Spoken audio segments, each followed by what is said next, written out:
বনি ইসরাইলের 3 লোক সফরে বেরিয়েছে, মরুভূমির সফর, মাঝখানে তুফান। দৌড়াতে দৌড়াতে এক পাহাড়ের গুহার ভেতরে আশ্রয় নিয়েছে। আশ্রয় নেওয়ার সাথে সাথেই বৃষ্টির পানির ঝাপটায় পাহাড়ের উপর থেকে বিশাল এক পাথরখণ্ড এসে পাহাড়ের গুহার মুখটা বন্ধ করে দিয়েছে।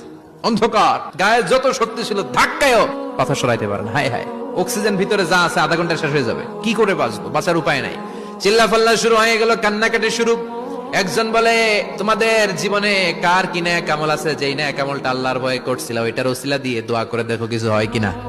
একজন হাঁটু গেড়ে চোখের পানি ছাড়া শুরু করছে, দোয়া শুরু করছে, আল্লাহ আল্লাহ, আমার বাবা মা ছিল বৃদ্ধ বৃদ্ধা, আমি পেশায় রাখাল, সারাদিন ছাগল চড়িয়ে রাত্রিবেলা দুধ আনতাম, সবার আগে আব্বা আম্মারে দিতাম।